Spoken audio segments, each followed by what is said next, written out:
Tsararraki da yawa sun wuce bayan zamanin Annabi Dawuda da akwai wani mutum mai suna Yunusa. Wata rana Allah ya umarci Yunusa da ya tafi wani birni mai nisa don ya faɗa wa mutanen cewa Allah yana ganin muguntar da suke yi, kuma saboda haka zai hallaka su duka. Amma Yunusa bai yi yadda Allah ya umarce shi ba. Akasin haka, ya hau jirgin ruwa da ke tafiya zuwa wani gari mai nisa daban da inda Allah ya aike shi. Yana tunanin cewa wai zai iya gujewa Allah. Yayin da yake cikin jirgin, sai hadari da iska wanda Allah ya umarta ya taso. Iska a teku ya tsananta har igiyoyin ruwa suka kusa kife jirgin, wanda hakan zai sa duk wanda ke cikinsa su nutse a ruwa. Matuƙan jirgin suka ji tsoro tare da firgita, sai kowannensu ya fara addu'a ga Allahnsa da yake bautawa domin ya cece shi. Sai suka fara jefar da kayansu cikin ruwa a ƙoƙarin su rage nauyin jirgin don kada ya nutse. Yayin da ake cikin hargitsin a kan jirgin, Yunusa yana a ƙasan jirgin yana barci mai nauyi. Sai shugaban jirgin ya tambaye shi, yaya kai za ka yi barci haka? Ka tashi ka yi addu'a ga Allahnka, ka roƙe shi, watakila zai iya cetonmu daga wannan hadari. Sa'an nan sai matuƙan jirgin suka yanke shawarar jefa ƙuri'a don sanin wanda ya jawo wannan hadarin. Sai ƙuri'ar ta faɗa kan Yunusa, don haka sai ya ba su labarinsa duka. Sai suka gane cewa Yunusa yana gujewa Allah ne. Sai suka tsorata sosai, suka tambaye shi me ya kamata mu yi don kwantar da hankalin tekun saboda hadarin yana ƙara tsanantawa. Yunusa ya amsa musu cewa, ku jefa ni a cikin tekun, sa'an nan haukan zai huce don na tabbata ni dalilin hadarin. Matuƙan jirgin suka yi ta ƙoƙarin kai gaci ba tare da jefa Yunusa a cikin tekun ba, amma suka kasa.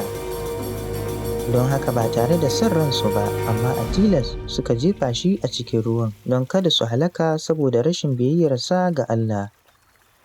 Nan take sai tekun ya lafa, igiyoyin ruwan kuwa suka tsaya kamar ba abin da ya taɓa faruwa.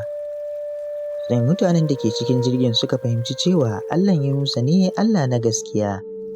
Sun ji tsoronsa kuma suka miƙa masa hadaya tare da yin alƙawarin bauta masa.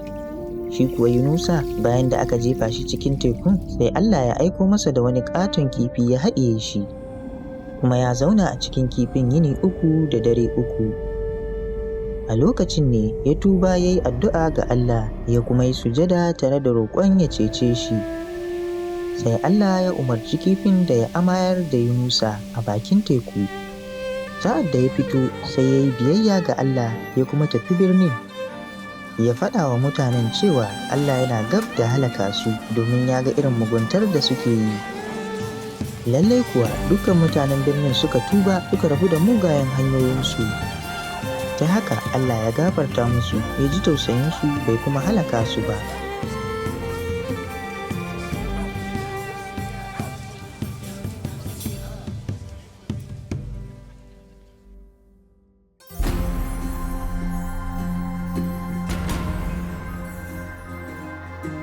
Yunusa ya ƙi kai saƙon Allah zuwa birni mai nisa.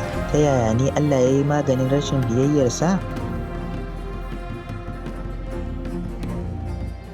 Yaushe Allah ya umarci kifin ya amayar da Yunusa?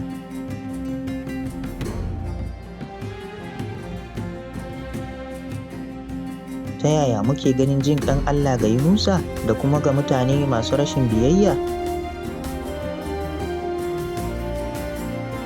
Wannan labarin ya nuna mana yadda Allah ya yi amfani da kifi domin ya bayyana wa Yunusa rashin biyayyarsa, ya kuma ba shi dama ta biyu domin ya yi masa biyayya. Shin ko kana sane da cewar Allah zai iya amfani da kowane abu ko mataki domin ya baka dama ta biyu domin ka san shi, ka kuma bi shi? Ta yaya?